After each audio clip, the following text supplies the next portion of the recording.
Hey guys, this is my Samsung S10 Plus, and as I said many times in my last video, yes, this is a gorgeous phone, but it's also very slippy, and I think it would be very easy to damage this because of the the aluminium bezels and the glass in the back and things like that. So in my opinion, this is a phone that you really should put in a case.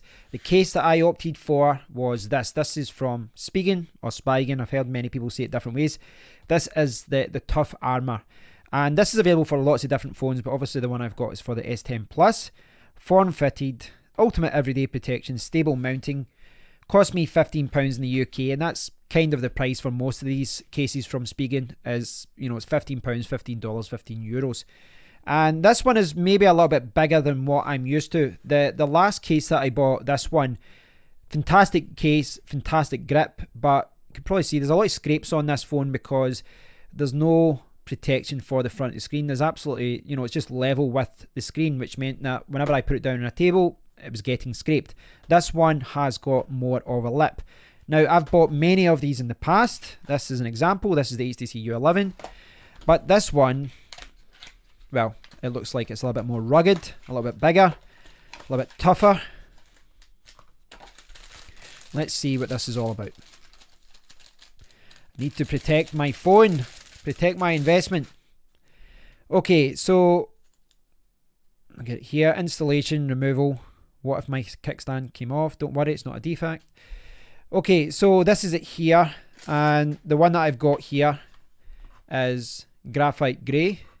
Graphite grey. You can also get it in gunmetal grey, and you can also get it in black, and I think there's like a rose gold or something as well.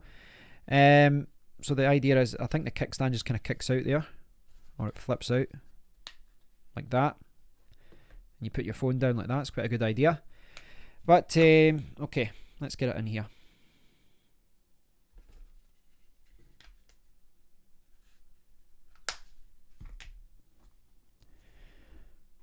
Okay, so very easy to put it on.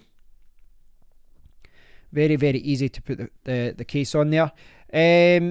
Okay, so looking about here, as I said, this is definitely a lot bulkier than what I'm used to. I'm used to using, a lighter case, but this is, this kind of ticked most of the boxes I was looking for.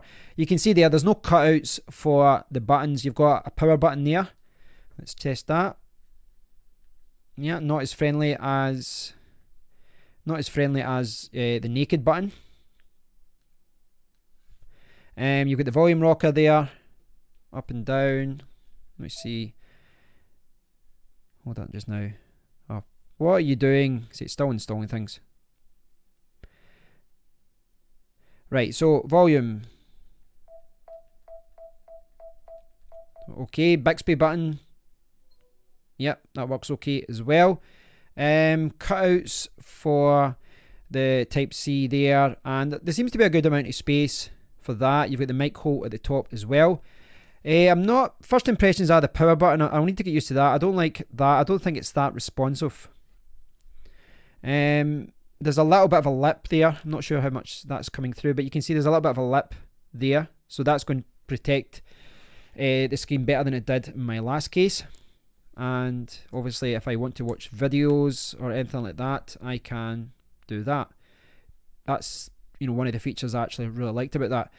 Really good cutouts for the camera there as well. I don't think there's going to be any problem with that. I'm still doing a lot of updates, so yeah, there doesn't seem to be any problems in the back camera. You can't see anything getting in the way with the case, so that's okay. What I'm going to quickly do is just grab the microphone or headphones or something, test that, and I'll test the USB port as well. Absolutely no problems with the charging port there. There's a lot of space around there to get connected, so you're not going to run into any problems with your charger there. Fine. And if I push the button here, it will start charging. So yeah, that's all good. Now, this is another test. This is a microphone that I use. It's a cheap microphone, but it's absolutely awesome, actually. For under £10, this really improves my audio when I'm recording from my phone. Now, the problem I had with this case was that it couldn't connect all the way because of the cutout. it was just too close, so I couldn't connect the mic properly. This one, yeah, this one looks okay. This one actually looks okay. Now I'll need to test that, but yeah, first impressions are that it does connect okay.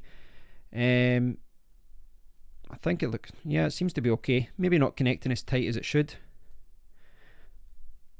But yeah, it's definitely better than the last one I had, because I mean, you can just see the difference here, you know, for the headphone jack. Look at the difference of the cutouts. You can see in my previous case that there was enough to connect it, but yeah, it's a lot better in this case. So this does, as you would expect, make the phone a little bit bulkier, and it's easy to see that just you know, holding the phones up, because naked both of these phones are about the same size, but the Samsung S10 Plus is now a little bit larger because of this larger case. The only button I really don't like there is the power button. I'm hoping I'm going to get used to it, but everything else, all the buttons, yeah, they're not too bad. They're not too bad. But I would say that, you know, the buttons are quite stiff in this case. It's a little bit annoying, but this is one of the problems that you get with all cases. The larger your case is, the more protection that you're giving for your phone, you know, that you're getting for your phone, the more that you've got a lip, the more, you know, thickness that you have around the phone, the more things that this are an issue, the more that, you know, buttons are not as clicky or as responsive. It is the price you pay to protect your phone. It's certainly not the biggest case out there. Auto boxes and things like that are much bigger. I would say that this is perhaps at probably the higher level as to what I don't like big thick cases, if I'm honest, but this is probably the highest level I would want. I wouldn't want anything thicker than this, but I do know firsthand now that when you get something that's really thin and light, you know, you are liable to scrape your phone and things like that. So yeah, I'm quite happy with the case. For the price I've paid, I'm happy with it. Looking wise, I would have liked a white version or something a little bit more exciting than than grey. But yeah, seems okay. And I don't know if you can see that there, but you can actually put the kickstand in a few different positions there. You don't actually have to have it all the way there. You can put it a few different positions. And, you know, as the instructions were saying there, if this pops out, you can just put it back in. So yeah, all good there. So thanks for watching, guys. This has been the Galaxy S10 Plus Tough Armor case from Spigen or Spigen. I'll leave a link to the Amazon listings if you want to check it out. That's where they're mostly sold. Very good case, I would say, but you do have some sacrifices with the buttons being a little bit kind of less responsive. But that is the price you pay for protecting your phone.